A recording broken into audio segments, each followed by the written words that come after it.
Hind defence aspirants, स्वागत है आप सबका डेली डिफेंस न्यूज के एपिसोड 52 में।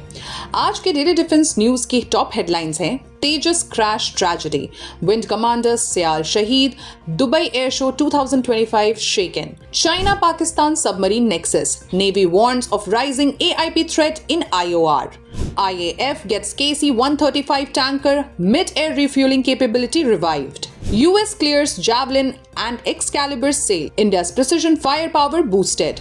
दुबई एयर शो 2025 एक दिल तोड़ देने वाला पल बन गया जब IAF का HAL तेजस अपने डिस्प्ले के दौरान टेक ऑफ के सिर्फ कुछ सेकंड्स बाद क्रैश हो गया और विंग कमांडर नमान शयाल वीरता दिखाते हुए शहीद हो गए।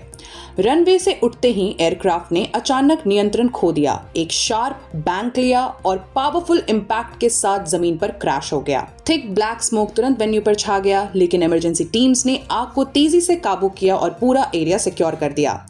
IAF ने पायलट की शहादत कंफर्म करते हुए परिवार के लिए गहरी संवेदना व्यक्त की है और एक detailed court of inquiry announce की है। इंडियन ऑफिशियल्स और UAE अथॉरिटीज अब टेलीमेट्री डेटा, इंजन लॉग्स और रैकेट सैंपल्स को एग्जामिन कर रहे हैं ताकि पता चल सके कि एयरक्राफ्ट में तकनीकी खराबी, कंट्रोल फेलियर या कोई एनवायरमेंटल फैक्टर का रोल था।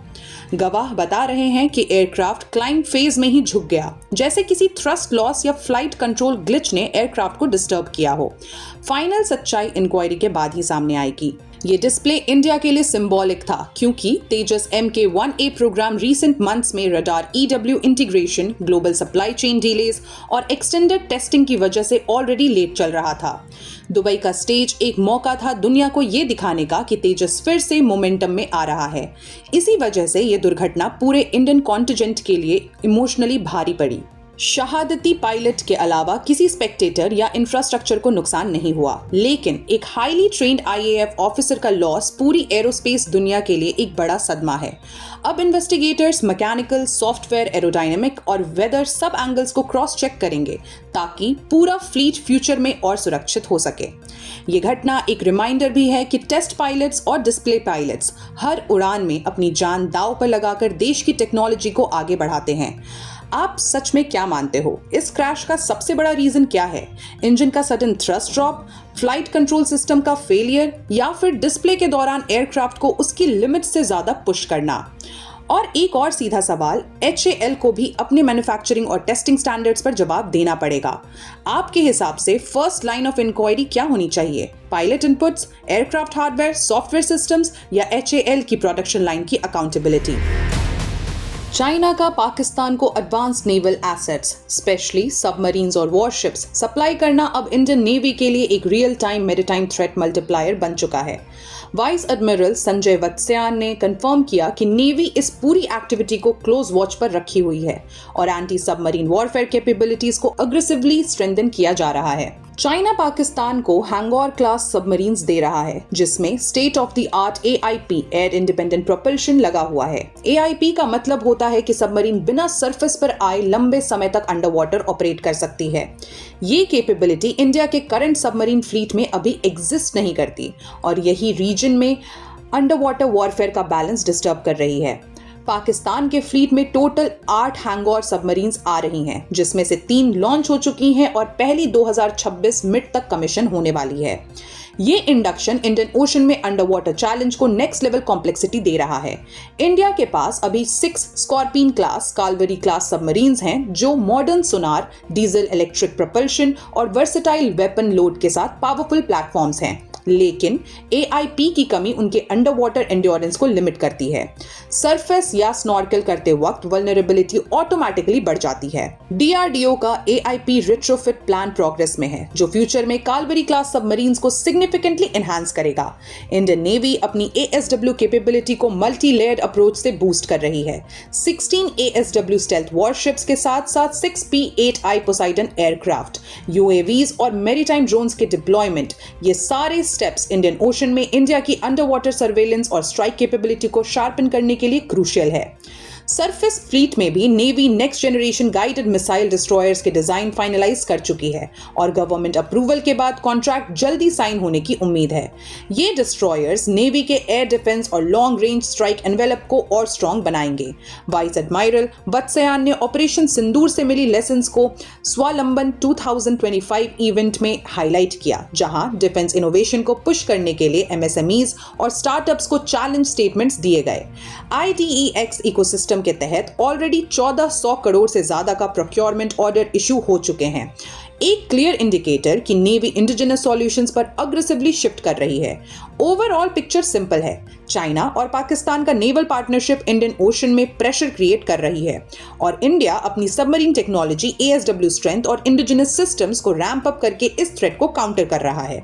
AIP टेक्नोलॉजी का गैप अभी भी एक क्रिटिकल वीक स्पॉट है और नेवी का फोकस अब इस कैपेबिलिटी को फास्ट ट्रैक अपग्रेड करने पर है ताकि अंडर वाटर सुपीरियरिटी मेंटेन की जा सके। इंडियन एयरफोर्स ने अपनी मिड एयर रिफ्यूलिंग कैपेबिलिटी को रिवाइव करने की दिशा में एक मेजर स्टेप लिया है, क्योंकि IAF को अपना leased Boeing KC-135 strato tanker officially deliver हो गया है। एयरक्राफ्ट आगरा एयरफोर्स स्टेशन, जो IAF का प्राइमरी रिफ्यूलिंग हब है, पर पहुंच चुका है और ये पूरा arrangement US based materia management के वेट लीज मॉडल पर ऑपरेट करेगा, जिसमें एयरक्राफ्ट, क्रू और मेंटेनेंस सब US FAA ओवरसाइट के अंडर रहेंगे। KC-135 का इंडक्शन IAF के डिप्लीटेड टैंकर फ्लीट के लिए इमीडिएट राहत लेकर आता है, स्पेशली जब Russian origin IL-78 MKI tanker severe serviceability issues, spare shortages और क्रोनिक डाउनटाइम की वजह से ऑपरेशनल अवेलेबिलिटी मेंटेन नहीं कर पा रहे थे। कई बार हाफ फ्लीट तक ग्राउंड हो जाती थी, जो ट्रांस कॉन्टिनेंटल मिशंस और इंडियन ओशन में एक्सटेंडेड डिप्लॉयमेंट्स पर डायरेक्टली इंपैक्ट करता था। KC-135 एक बैटल प्रूवन प्लेटफॉर्म है, US एयरफोर्स के बैकबोन, 60 से ज्यादा सालों से कंटिन्यूअस ग्लोबल ऑप्स में टेस्टेड। इसका flying boom system western fighters और ट्रांसपोर्ट्स के साथ हाई रेट रिफ्यूलिंग अलाउ करता है और ऑप्शनल होस एंड रोक पॉड्स से 2 एयरक्राफ्ट्स को साइमल्टेनियसली रिफ्यूल करना पॉसिबल हो जाता है। यही इंटरऑपरेबिलिटी को ड्रास्टिकली एक्सपैंड करता है, चाहे प्लेटफॉर्म राफेल हो, C-17 हो या नेवी का P-8I। इंडिया ने नए रिफ्यूलर परचेज करने की कोशिश 2007 से कई बार की। एयरबस A330 MRTT और बोइंग KC-46 पेगासस दोनों शॉर्टलिस्ट हुए, लेकिन कॉस्ट इश्यूज, प्रोसीजरल डिलेज और रिपीटेड इवैल्यूएशन साइकिल्स ने प्रोक्योरमेंट को बार बार डिरेल कर दिया। इस ब्यूरोक्रेटिक बॉटलनेक के बीच short term wet lease solution एक प्रैग्मैटिक ब्रिज अरेंजमेंट बनकर आ रहा है। KC-135 से IAF को तुरंत ऑपरेशनल रिलीफ मिलेगा और साथ ही ये नेवी के लॉन्ग रेंज सी मिशंस में भी टैंकर सपोर्ट प्रोवाइड करेगा। ये एक जॉइंट इकोसिस्टम को स्ट्रेंथन करता है, जहां tri service assets real time interoperability build कर सकते हैं। एनालिस्ट्स के मुताबिक ये लीजिंग मॉडल एक एक्सपेरिमेंट भी है, जो फ्यूचर में इंडिया की परमानेंट टैंकर चॉइस को इन्फ्लुएंस कर सकता है। साथ ही मिनिस्ट्री ऑफ डिफेंस का flexible procurement model, leasing, joint uses और कैपेबिलिटी ब्रिजिंग अडॉप्ट करना एक चेंजिंग माइंडसेट दिखाता है। लेकिन लॉन्ग टर्म चैलेंज अभी भी वही है। इंडिया को एक permanent modern aerial refuelling fleet urgently चाहिए। A330 MRTT या KC-46 में से फाइनल सिलेक्शन ही डिसाइड करेगा कि IAF फ्यूचर में extended force projection, long range strike coverage और रीजनल कमिटमेंट्स को कितनी कॉन्फिडेंटली सस्टेन कर सकती है। आप क्या सोचते हो, IAF का KC-135 लीज सिर्फ एक टेम्पररी पैच है या ये प्रूफ है कि रशिया पर टैंकर सपोर्ट के लिए भरोसा अब नहीं किया जा सकता? और एक सीधा सवाल, परमानेंट टैंकर के लिए इंडिया को फाइनली किस पर बेट लगानी चाहिए? एयरबस A330 MRTT या बोइंग KC-46? यूएस ने इंडिया को प्रिसिजन गाइडेड म्यूनिशंस और जावलिन एंटी टैंक मिसाइल्स की सेल अप्रूव कर दी है, लगभग $92.8 मिलियन की इमरजेंसी प्रोक्योरमेंट, जो ऑपरेशन सिंदूर के बाद एक अर्जेंट ऑपरेशनल नीड को एड्रेस करती है। इंडिया को मिलेंगे 216 एक्सकैलिबर राउंड्स M777 हवाइजर्स के लिए, साथ ही 100 जावलिन मिसाइल्स और 25 लॉन्च यूनिट्स कंप्लीट ट्रेनिंग और टेक्निकल सपोर्ट के साथ। यह इंडक्शन इंडिया की precision strike capability, first strike accuracy और फ्रंटलाइन ब्रिगेड्स की रेडीनेस रिडीनेस को डायरेक्टली बूस्ट करेगा।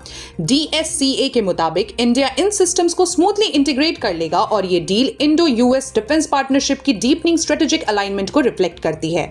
साथ ही दोनों देश जैवलिन मिसाइल की जॉइंट को प्रोडक्शन पर भी टॉक्स में हैं, जिसमें भारत डायनेमिक्स लिमिटेड का रोल सेंट्रल होगा, सिग्नलिंग डीपर इंडस्ट्रियल कोलैबोरेशन।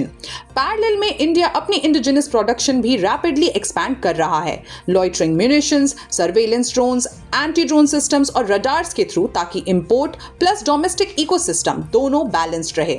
ये फास्ट ट्रैक अप्रूवल क्लियर करता है कि इंडो यूएस डिफेंस टाइज फिर से हाई गियर में आ चुके हैं और ऑपरेशनल प्लस इंडस्ट्रियल कोऑपरेशन दोनों में स्ट्रॉन्ग रिवाइवल दिख रहा है। तो दोस्तों, एपिसोड 52 यहीं रैप होता है। एक तरफ तेजस की हार्ट ब्रेक स्टोरी, दूसरी तरफ इंडिया की रीफ्यूलिंग, नेवल और प्रिसिजन स्ट्राइक कैपेबिलिटीज का सॉलिड बूस्ट।